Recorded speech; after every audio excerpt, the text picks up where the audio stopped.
Donc la bonne nouvelle, hein, c'est que vous êtes des entrepreneurs et vous êtes capable de prendre les décisions. Les grands groupes, ils n'y arrivent pas. Donc c'est pas mal. Hein. Alors on va... Moi, je rajouterais un dernier point. La chaîne critique, ça ne touche pas que la production, ça touche tout ce qui a trait à la gestion de projet. Et si on vous a présenté ça, c'est que très probablement dans votre métier, les concepts afférents de chaîne critique vous concernent probablement. Et donc on vous recommande très fortement de lire deux livres. Donc le but de Goldratt, bien entendu, et Critical Chain, qui est donc le bouquin qui formalise la théorie de la chaîne critique qui a été appliquée ici dans un schéma de production. Mais dès qu'il y a des projets, dès qu'il y a de la gestion de projet, il y a des retards, il y a des ressources. Et donc très probablement, les concepts s'appliquent dans vos business. J'ai une question là. Qui vient pour la première fois? Ok, on a toujours des petits nouveaux. Hein. Bon, alors, donc pour les autres, on a intégré une petite innovation, une petite nouveauté. On s'est dit que vous revenez de vacances. Comme d'habitude, vous n'avez pas utilisé vos vacances correctement, c'est-à-dire que vous n'avez pas lu tout ce qu'il y avait à lire. Donc on s'est dit qu'on allait vous faire des petites fiches de lecture. Donc c'est Tristan qui... Voilà, je vais commencer le séminaire dernier. On vous avait présenté quelques vidéos qui, selon nous, avaient du sens. Cette année, on va revenir au bon vieux papier. Et en l'occurrence, quand Jean-Christophe m'a proposé ça, ce qui est venu immédiatement, c'est de parler du bouquin Sapiens. Alors, je fais juste une petite parenthèse. Moi, j'ai beaucoup de mal à lire du papier parce que j'ai jamais le temps. Quand on lit un bouquin, il faut se poser, il faut avoir le bouquin, il ne faut pas être dérangé. C'est compliqué. Et donc, je partage avec vous comment j'ai fait. Je me suis abonné à Audible. Je ne veux pas faire de pub pour un GAFA, mais c'est terriblement efficace. Maintenant, dès que je suis dans un moyen de transport, j'écoute, je lis un bouquin. Et ça m'a permis de décupler le nombre de livres que je lis effectivement. Voilà, donc juste partager cette petite astuce avec vous. Alors pourquoi Sapiens? D'abord, j'ai une question. Quels sont ceux qui ont lu Sapiens dans l'Assemblée?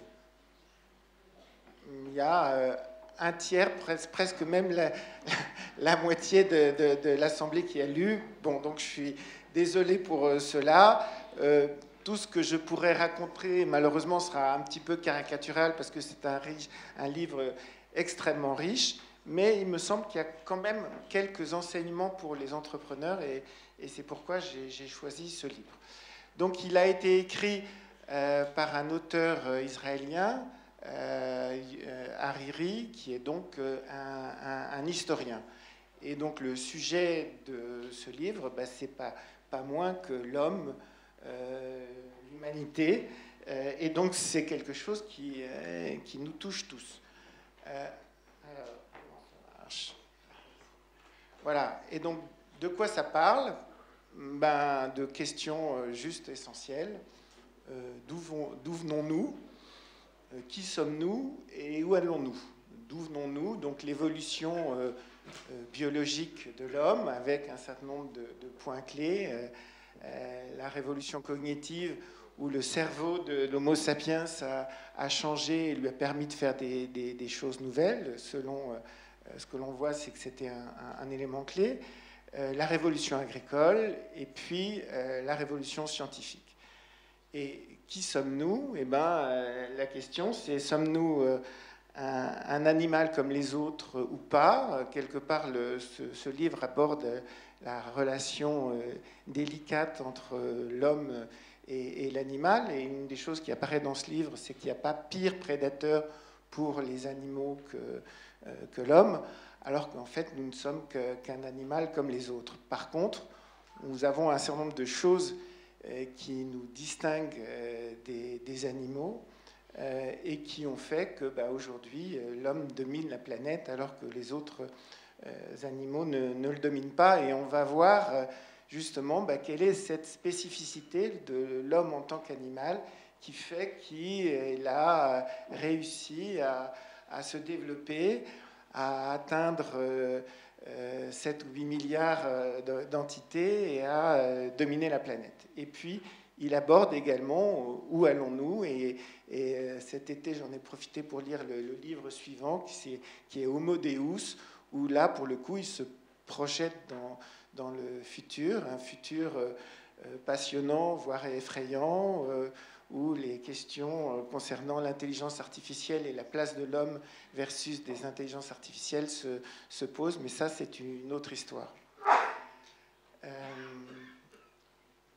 Voilà, et donc, en gros, ce qu'il met en avant, c'est que l'homme est le seul animal à avoir réussi à mettre en place des collaborations à grande échelle. Il y a d'autres animaux qui sont des animaux sociaux, comme les fourmis et les abeilles, qui collaborent en grand nombre, mais sans aucune souplesse, vu que leur collaboration est inscrite dans leur gène.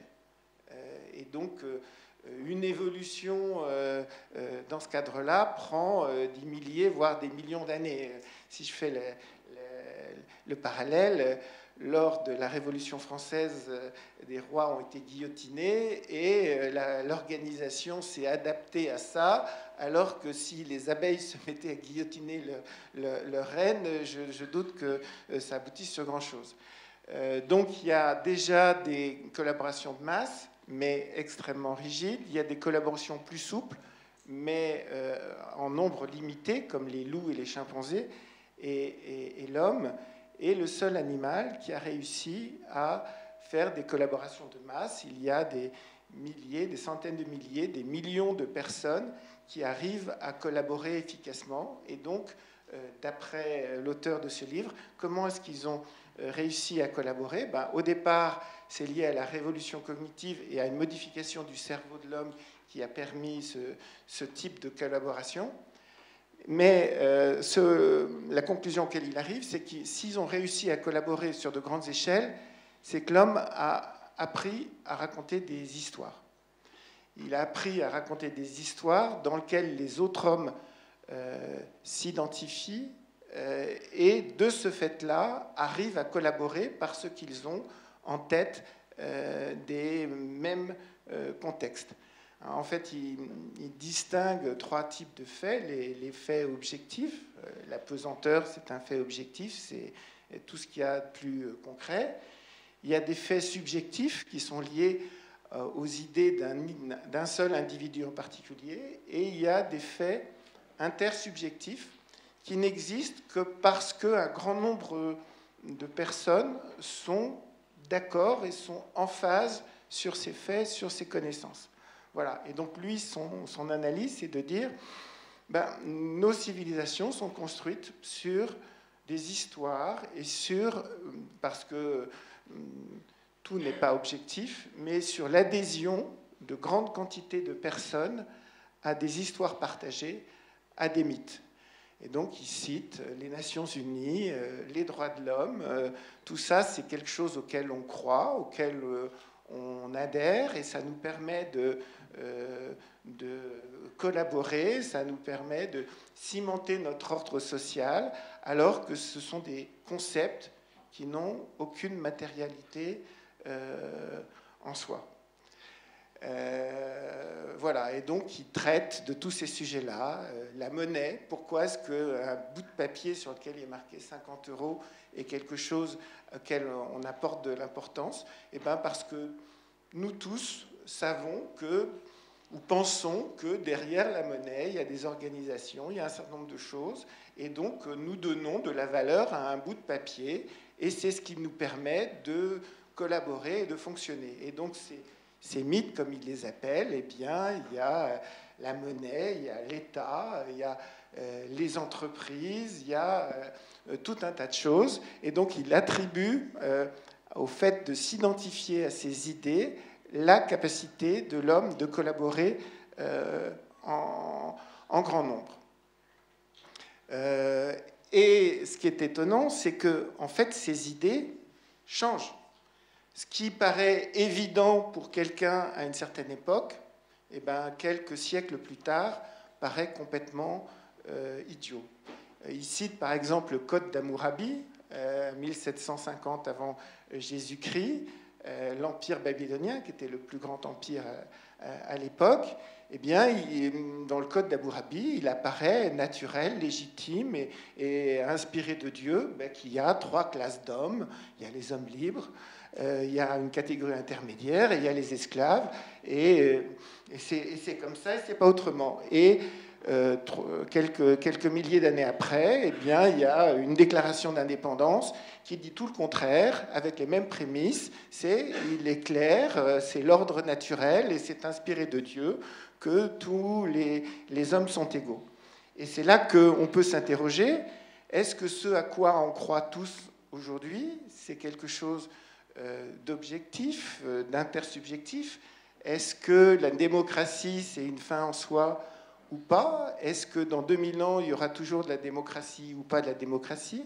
Est-ce qu'il y aura des droits de l'homme ou pas des droits de l'homme? Et quelque part, c'est quelque chose d'intéressant à réfléchir. Et est-ce qu'il n'y aura pas des nouveaux concepts auxquels croiront toute l'humanité et qui gommeront les concepts qu'on croit aujourd'hui comme fondamentaux?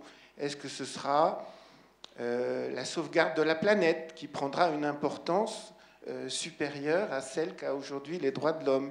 Est-ce que ce sera la défense de l'homme versus les intelligences artificielles ou pas? Et quelque part, ça nous amène à réfléchir. Alors, juste le petit focus entrepreneurial, eh bien, l'homme est donc l'animal qui a inventé le storytelling et qui, grâce au storytelling, à la collaboration, a réussi des choses incroyables.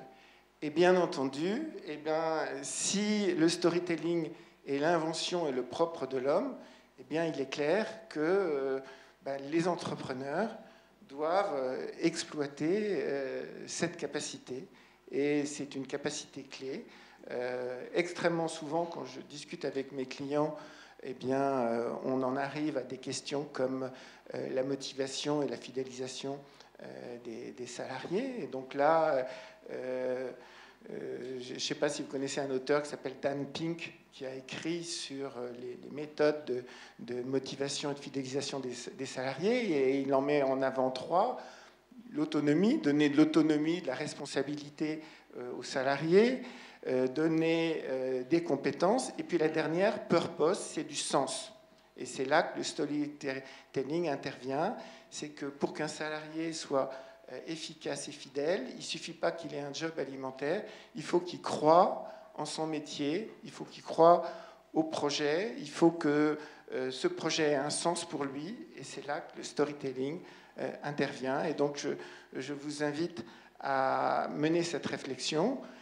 Quelle est l'histoire que je raconte à mes salariés? Quelle est l'histoire que je raconte à mon client? Est-ce qu'ils peuvent facilement s'intégrer dans cette histoire ou pas? Et ça pourrait faire toute la différence entre une entreprise qui fidélise ses salariés et qui séduit ses clients ou pas.